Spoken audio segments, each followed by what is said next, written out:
Good morning, everyone. So today we will be tackling or we will be discussing about the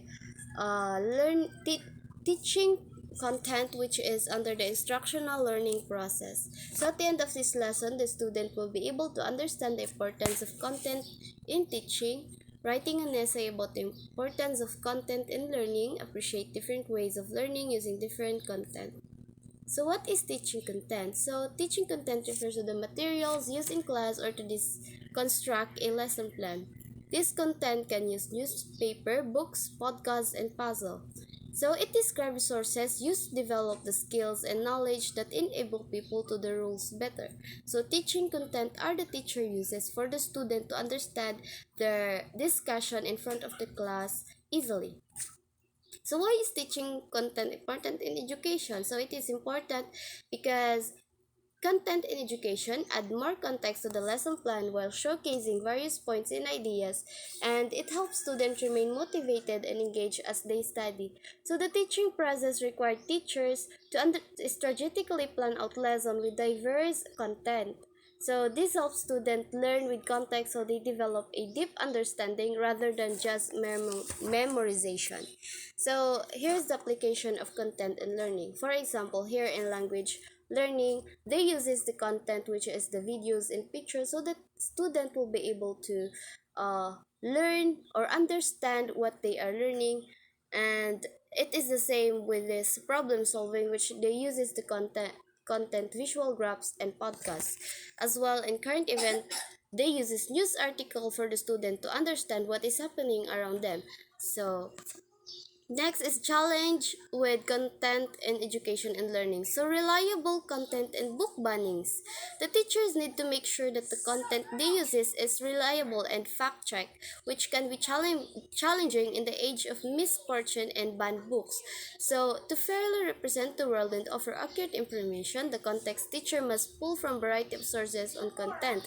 But with the book bannings or the book, you cannot use book because they banned this certain book.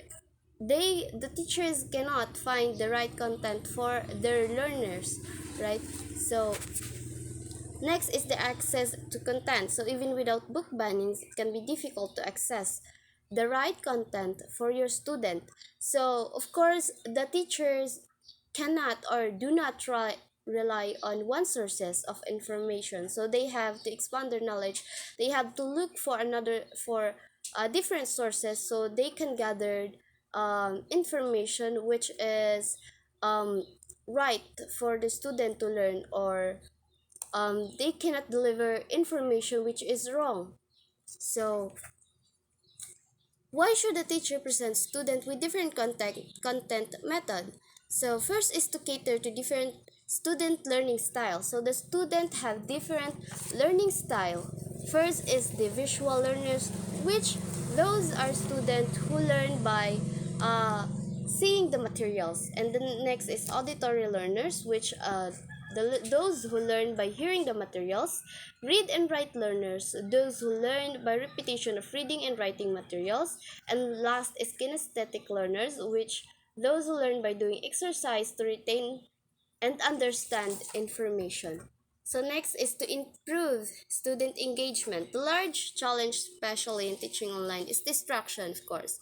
Student can easily get distracted in face-to-face environment where the teacher is more controlled, but becomes more difficult to maintain that control in online environments. So of course, you have to choose the right content for the student to engage in different kind of activities when you are teaching as a teacher. So here are some 6 types of educational contents to explore.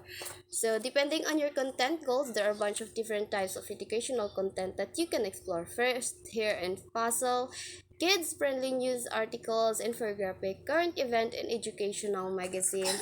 And last is how-to guides.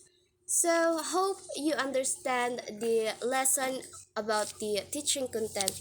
So, that's all, and thank you.